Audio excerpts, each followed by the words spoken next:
지금 제 원고가 뭐 좀 잘못된 건지 강남 땅을 8만 원에 산다.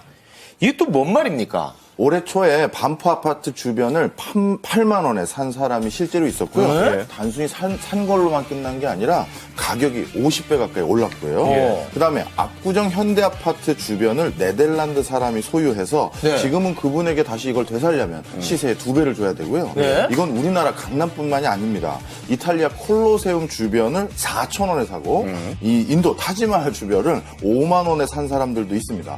두 분도 어떠세요? 사고 싶죠? 아니, 뭔 말인가 살려면 살 수 있는 거가 궁금해. 뭐 타지말 있는데 어떻게 삽니까, 우리가? 자, 그런데 여기에서 샀다는 건요. 예. 실제 부동산이 아니라 가상의 부동산을 말하는 겁니다. 가상의 부동산을 실제 돈을 주고 산 건데요. 이것은 지구를 디지털화해서 구역을 나눈 다음에 네. 이 잘게 쪼갠 그 구역을 그 소유권을 판매하는 방식인데요. 이런 것들을 메타버스라고 하는데 들어보셨나요? 메타버스요? 예.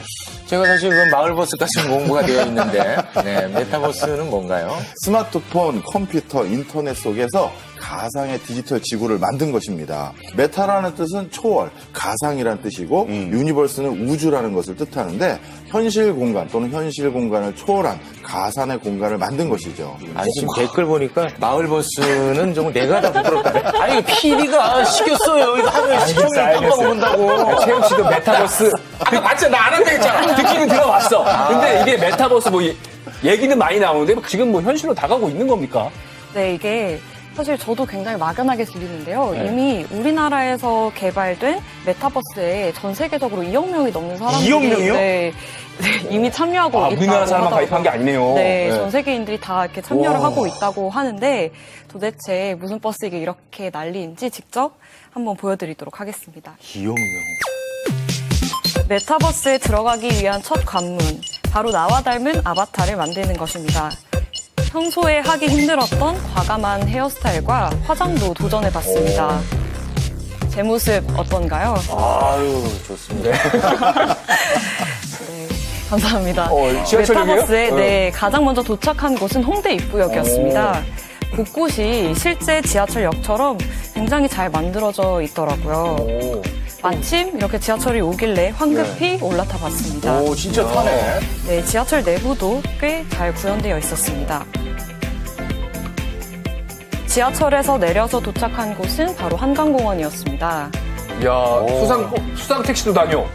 여기 반포대교 아니에요? 반포대교? 물 뿜는데? 네, 맞아요. 다른 길도 있어, 다른 길도 있어. 여기서 벚꽃 구경도 실컷 할 수 있었고요. 네. 그런데 이렇게 단순히 구경만 하는 게 아니었습니다. 놀이공원에서 낯선 사람들과 만나서 놀이기구를 직접 타볼 수도 있었고요. 예. 진짜 두근거려. 어떻게 됐다 떨어질 것 같아. 와. 너무 어지러워. 그리고 밤에는 도심 한가운데서 처음 보는 사람들과 팔씨름도 했습니다. 아쉽게 제가 졌지만 이렇게 또 춤을 추니까 기분이 좀 나아지더라고요. 비슷하게 춤을 추는 것 같지? 네.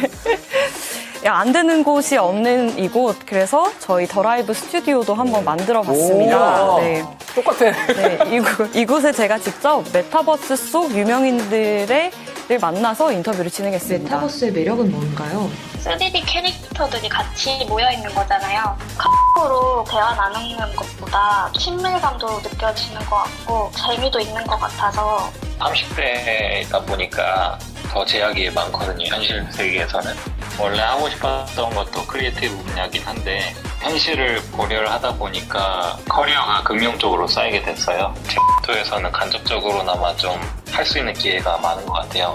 귀걸이도 현실에서는 하시기 어려우시죠? 못하죠. 회사에서 잘립니다. 초등학생 때 꿈이 백댄서였거든요. 혹시 저도 뮤비에 좀 출연할 수 있나요? 네, 만들어 드릴 수 있습니다. 춤을 못 추는데 괜찮나요? 가능하더라고요. 오, 아이돌급인데? 감사합니다. 다네요. 네. 뮤비로 이렇게 데뷔도 해봤습니다. 신기하다. 우리 문준 PD. 네. 메타버스 안에서는 이효리네요. 아우, 감사합니다. 아, 네. 이효리가 뭡니까? 요즘에 약간 블랙핑크도 있고. 아, 네. 이름코로 가야지. 제니로 네. 가겠습니다. 네. 근데 맞습니다. 제가 뭐 갑자기 초를 치는지 모르겠습니다만, 뭐 솔직히 뭐 약간 신기하긴 한데, 아니 뭐 실제 춤추는 것도 아니고 실제 수영하는 것도 아닌데, 상당히 부질없어 보인다는 생각이 드는데요. 근데 이상하게도 이걸 직접 해보니까요. 저 혼자 하는 게 아니라 사람들이랑 대화를 하고 이게 어쨌든 제가 만든 저랑 나름대로 닮은 아바타가 그 안에서 움직이고 하다 보니까 나름대로의 이 감정이입이 돼서 저도 뭔가 즐기는 듯한 약간 그런 대리만족. 느낌이 예. 되더라고요. 또 다른 사람들과 함께 시간을 보내는 것만으로도 좀 즐거웠습니다. 현실 세계에서 많이 외로운가 보네요. 네. 아니, 네. 교수님. 지켰네요. 저는 이제 게임을 좋아해서 뭐 어릴 때 뭐 심스라든지 그런 뭐 캐릭터 나오는 네, 게임들, 뭐 RPG 게임 이런 걸 해보면은 이런 느낌 비슷하게 나오거든요. 근데 지금 메타버스가 이 기존의 이런 게임하고 뭐가 다른 겁니까? 기존의 게임은 사실 우리가 게임을 즐길 때 어떤 캐릭터를 선택하잖아요. 네. 그 캐릭터는 사실 그 게임 제작사가 만들어낸 캐릭터일 뿐입니다. 근데 이 메타버스 안에서의 캐릭터라는 것은 어떻게 보면 내가 그 캐릭터의 모양새, 외모, 자아까지도 직접 만들 수가 있다는 게 차이가 있습니다. 그러니까 현실에서 내가 실현하지 못했던 꿈이라든가 어떤 갇힌 어떤 열망을 거기서는 얼마든지 투영할 수 있는 것이죠. 예. 네, 그 또 덧붙이고 싶은 게 저희가 현실 세계에서 유튜브나 뭐 SNS를 많이 하잖아요. 이 세계에서도 사람들이 자신의 아바타로 SNS를 별도로 만들어서 그 안에서 자기의 글을 올리고 다른 사람들과 소통을 하더라고요. 그러니까 현실 세계랑 똑같이 모든 네. 게 다 할 수 있다는 건데 이게 네. 가상 세계잖아요. 가상 세계에서 메타버스라는 게 그냥 우리가 즐겁게 놀아보자 이 정도로 생각하면 되겠습니까? 아닙니다. 요즘 단순히 노는 수준에서 넘어서 가지고요. 현실 세계 속에서 있는 것들을 많이 가상 세계화하는 경향이 있습니다. 지난해 UC 버클리 대학교 같은 경우는요. 코로나19로 졸업식이 취소됐는데요. 예. 그래서 가상 세계를 구현할 수 있는 게임 속에서 네.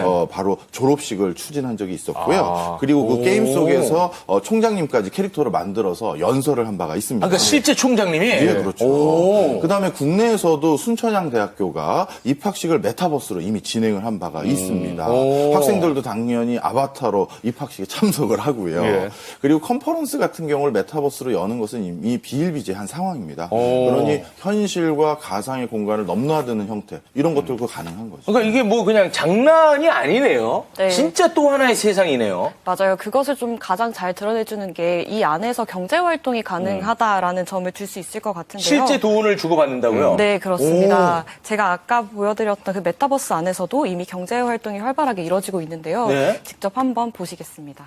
이렇게 유명의 국가 브랜드부터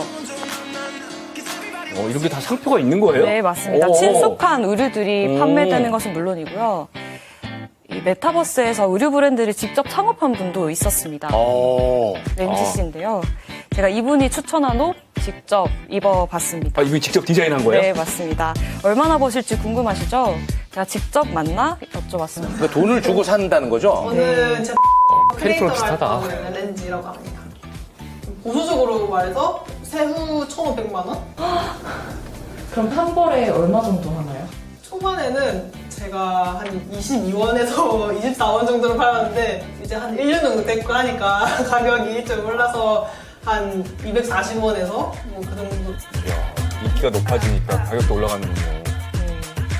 이렇게 좀 학생들이 좋아할 만한 옷들을 많이 파시더라고요. 직접 디자인을 하시는 거예요? 디자인 직접 할 때도 있고 혹은 유행하는 거를 많이 보고 반영을 해가지고 만드는 편이에요. 가상세계는 계속해서 확장될 거라고 보는 입장이에요. 10대들은 이미 모바일 세계로 들어갔단 말이에요. 모바일에서 친구들 사귀고 이제 글로벌 친구들도 모바일 그 가상세계에서 만나죠. 더 확장될 거. 야, 대단하다. 신기하네. 뭔가 세상이 뒤처지는 느낌입니다. 그러니까 뭔가 실제로 내가 돈을 주고 옷을 사고 그 옷을 팔아서 그 안에서 또 돈을 벌고. 네. 아까 보니까 우리가 실제로 입는 실제 브랜드가 있던데요. 네, 맞습니다. 이게 워낙 10대들에게 많이 사용하는 메타버스 시스템이다 보니까 10대들 마케팅에 좀 주력하는 패션 산업이랑요, 또 엔터테인먼트 산업들도 여기에 굉장히 활발하게 뛰어들고 있습니다. 예를 들어서 뭐 JYP 엔터테인먼트나요, YG 엔터테인먼트 소속 가수가 신곡을 발표할 때마다 이렇게 메타버스 속 캐릭터로 뮤직비디오를 아바타 찍어서 만들어서? 홍보를 하는가 하면요, 가수들의 무대 의상을 그 안에서 팔기도 하고요. 또 여러분들 다 잘 아시는 월드와이드 스타 BTS도 예. 메타버스 공간에서 뮤직비디오를 발표했습니다. 또 특히 미국의 어떤 힙합 가수는요, 이 메타버스 안에서 콘서트를 했는데요. 50분 공연에 200억을 벌어들였다고 합니다. 네. 실제 200억이요? 네. 아, 현실 세계가 아닌데 가상 세계에서 근데 사실 가상세계에서 저런 가상세계를 구현하고 유저들이 거기서 뛰어놀면서 기업들이 그 안에서 홍보하고 돈을 버는 것은 그리 놀랍지 않으실 수도 있습니다. 그죠? 놀라워요. 예, 아니, 그런데 더 놀라운 일이 있기 때문이에요. 예. 바로 그 가상 공간에 있는 개인 유저들이 또 돈을 개인적으로 벌 수 있는 길들이 많아졌기 아까 그 때문에. 디자이너 렌지 씨처럼 맞습니다. 미국에서 가장 활성화되어 있는 메타버스인 로블록스라는 게 있습니다. 이 로블록스는 그동안은 우리가 어떤 게임 회사에서 만든 게임만을 우리가 이용하고 따라하는 거였잖아요. 근데 이 로블록스라는 메타버스 안에서는요, 그 가상 공간 안에서 모든 사람들이 게임을 재밌게 만들어 볼 수가 있어요. 예를 들어서 우리 망까기 게임이라는 걸 내가 개발했다, 아니면 벽돌치기 게임이라는 걸 만들었다라고 하면 많은 사람들이 그 게임 재밌으면 몰릴 거 아니겠습니까? 그럼 몰렸을 때 일정 정도 이상 사람이 많이 몰리면 유료로 바꾸는 거예요. 내 게임 같이 하려면 돈 내. 이렇게 될 수가 현실 세계가 있죠. 똑같다. 그렇죠. 그리고 심지어 뭐 어떤 올림픽 스타디움 같은 걸 지어놓고 거기서 축구나 야구 같은 걸 이어지게 한다면 우리 실제도 축구 경기, 야구 경기 할 때 광고판들 여기저기 있잖아요. 그렇죠. 네네. 그거랑 똑같이 그 게임을 하는 사람들이 많이 몰리게 되면 기업이 그 개인에게 우리 뭐 예를 들어서 햄버거 가게, 우리 무슨 피자 가게도 홍보해주세요라고 광고료를 주는 겁니다. 와, 진짜 신기하네. 그렇죠. 그러니까 완전히 현실 세계랑 똑같아진 거죠. 기업들이 들어와 있잖아요. 기업들이 들어와갖고 뭐 홍보하고 이런다는 얘기는 여기에 뭔가 성장 가능성이 있으니까 가는 거 아니겠습니까? 맞습니다. 사실 지금 방금 소개해드렸던 그 노블록스라는 메타버스 관련한 회사는요, 1년 만에 기업 가치가 7배 뛰어서 33조 원이 됐고요. 그리고 메타버스를 보유하는 기업들이 일단 시가총액 탑 10 안에 들어가는 기업들이 대부분인데요. 애플, 마이크로소프트, 아마존, 구글, 페이스북, 텐센트, 알리바바 모두 메타버스 사업을 하고 있습니다. 이들의 시가총액 다 합쳐봤더니요, 금액이 9,800조 원에 달해요. 그러니 메타버스라는 이 가상현실, 디지털 공간이잖아요. 이 디지털 공간의 확장성이 지금은 많은 기업들이 무궁무진하다고 생각을 하고 있고요. 아마 멀지 않아 이 가상 공간 안에서 투표도 하고 의회도 생기고 대표도 뽑고 그러지 않을까 저도 생각이 듭니다. 가상 세계 얘기하니까 저는 또 자연스럽게 떠올라지는 게 VR 기계 있잖아요. SF 영화 보면은 VR 기계 같은 걸 쓰면은 가상현실에서의 체험이지만 뭐 실제로 촉각을 느낄 촉각도 있고 뭐 향 이런 것도 맡을 수 있고 그러는데 메타버스가 발전을 하면은 그런 것도 가능해질까요? 지금 가장 중요한 말씀을 하셨어요.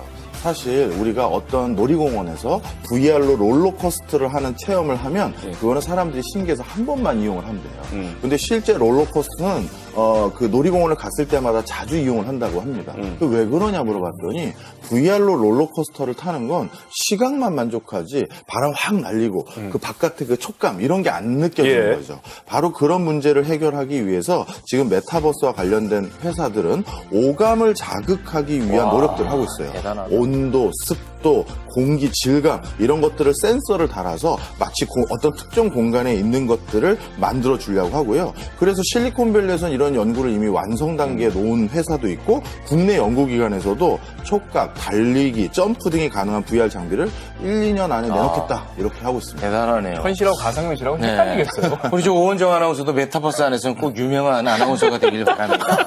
그 체험해보신 거 어떠셨는지 짧게 좀 부탁드리겠습니다. 네. 처음에 막상 해보니까 좀 재밌었어요. 그래요? 근데 이게 좀 걱정이 되는 부분도 있는 게 워낙 이게 몰입감이 생기게 되면은 너무 이제 몰입하지 않도록 좀 통제할 필요가 있지 않을까 하는 생각도 들었고 사실 저는 나름 젊은 세대인데도 이동이 너무 어렵더라고요.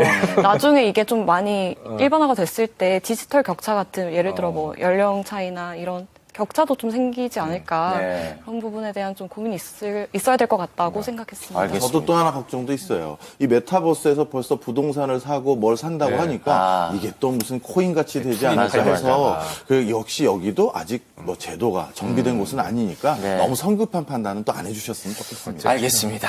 신기한 세계 정도 지금. 오늘 신세계 문화 충격이었습니다. 함께해 주신 두 분 대단히 고맙습니다. 고맙습니다. 감사합니다.